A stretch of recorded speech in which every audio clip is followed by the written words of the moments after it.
When the world tries to break you, break the rules.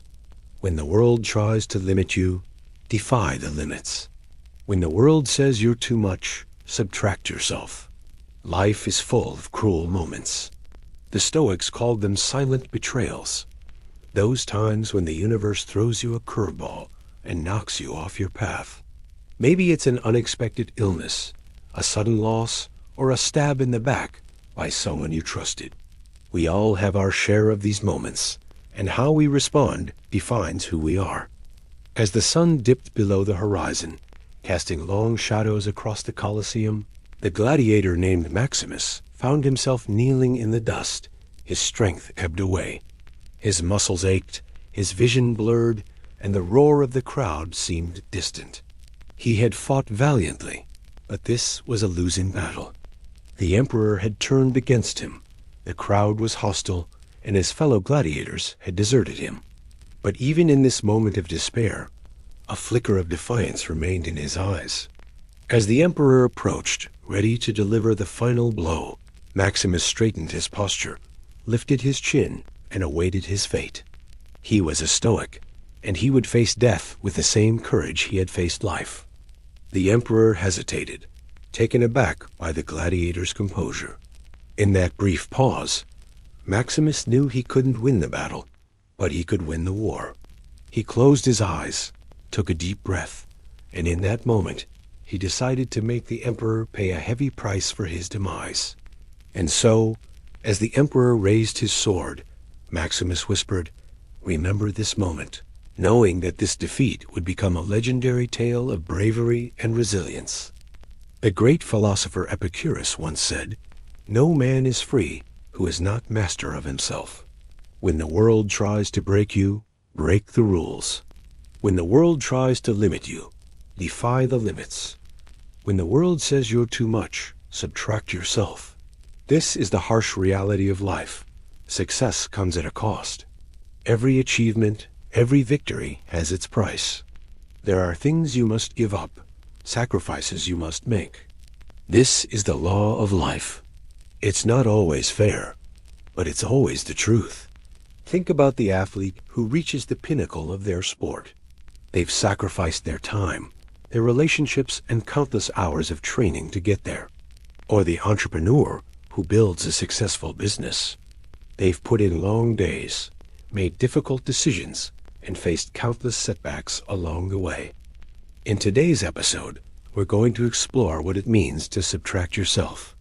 To truly succeed, you must be willing to give up the things that hold you back, to let go of the things that don't serve you anymore. Are you ready to discover the power of subtraction? Join me on this journey as we unlock the secrets to success and learn how to subtract ourselves from everything that doesn't align with our goals and aspirations.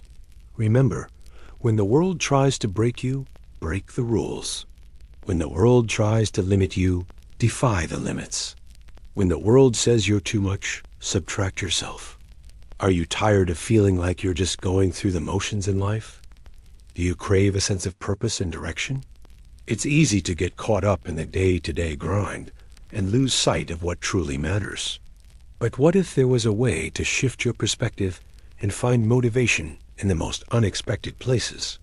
The Stoics believed that the key to a fulfilling life lay in understanding and accepting the things we cannot change. By focusing our energy on what we can control, we can find peace in the midst of chaos. Imagine yourself as a ship sailing through stormy seas. The winds and waves may be strong and unpredictable, but the ship's captain can steer the vessel toward calmer waters. Similarly, when faced with adversity, we can choose to focus on the aspects of the situation that we can influence and navigate toward a more positive outcome. Marcus Aurelius, the philosopher king of Rome, understood this principle well. In his personal writings, now known as Meditations, he reminded himself to focus on what was within his control, such as his thoughts and actions, and to let go of what was not.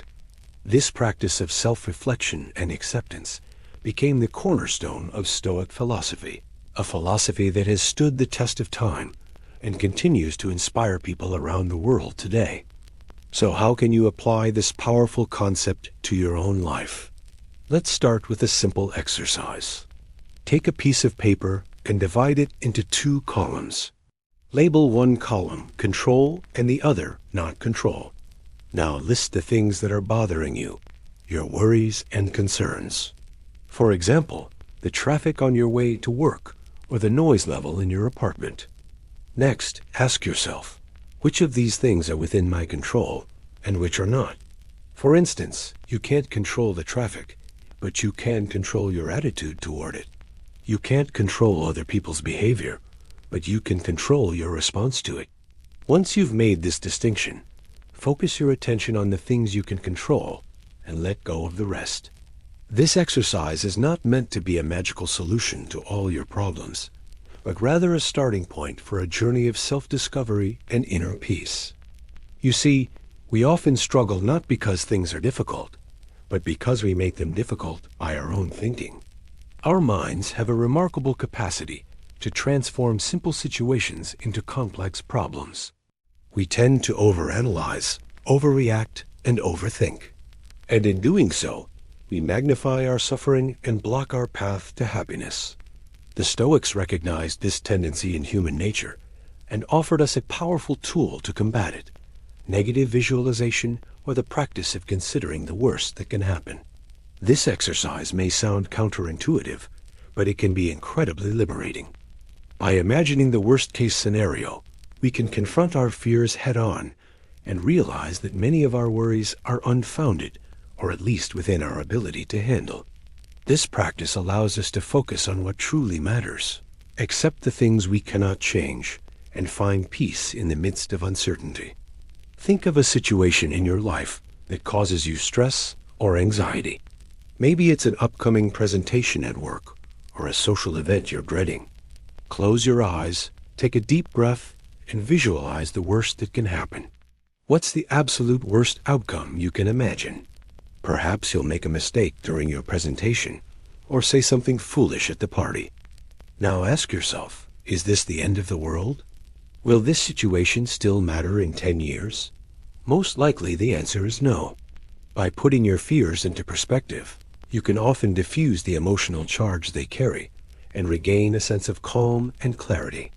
Remember, negative visualization is not about dwelling on negativity. It's about using your imagination to gain control over your emotions and find peace in the present moment. In the turbulent sea of life, where challenges and distractions constantly threaten to pull us off course, it's essential to have an anchor, a guiding force that keeps us focused on our goals. For the Stoics, this anchor was virtue, a constant reminder of what truly mattered in a world filled with temptations and distractions. Marcus Aurelius wrote in his personal writings, Meditations, that our life is like a candle in the wind, easily swayed by external forces. However, he argued that by focusing on our virtue and living according to nature, we can remain steadfast and true to ourselves, even in the most challenging circumstances.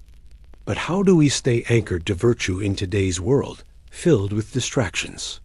One way is to establish a morning routine that sets the tone for the rest of the day.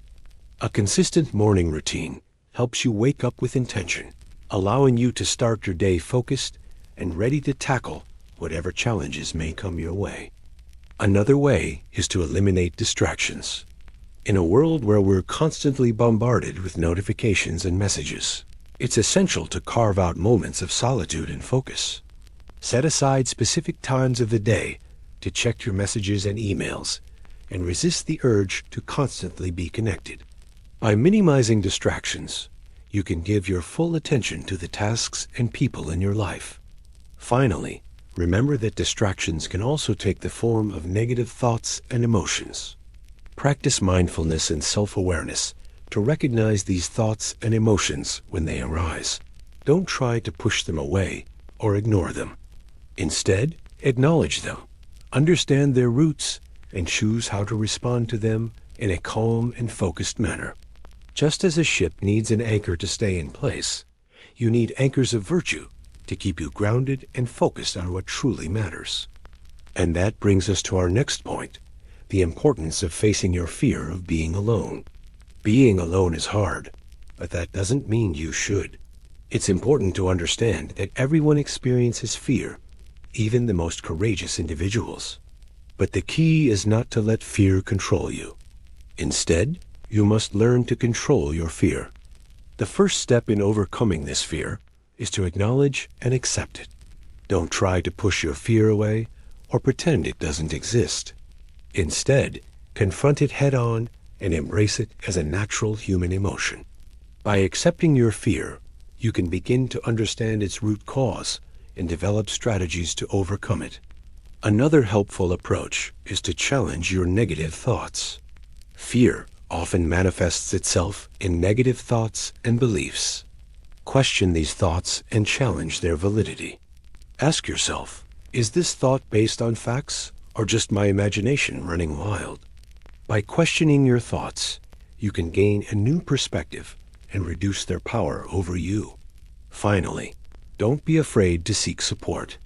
Reaching out for help is a sign of strength, not weakness. Talk to your friends, family, or a therapist about your fear of being alone and the steps you're taking to overcome it. By sharing your experiences, you can build a network of support that will help you through tough times. Facing your fear of being alone is essential for personal growth and self-discovery. By embracing fear, challenging negative thoughts, and seeking support, you can gradually overcome this fear and lead a more fulfilling life. And that's where we end today's episode. Let's continue this conversation in the comments section. Share your thoughts, experiences, and insights. Don't forget to subscribe to our channel and hit the notification bell for more episodes. Thank you for joining me today. May you find strength and wisdom in the words of the Stoics. Until next time, stay curious and keep striving for greatness.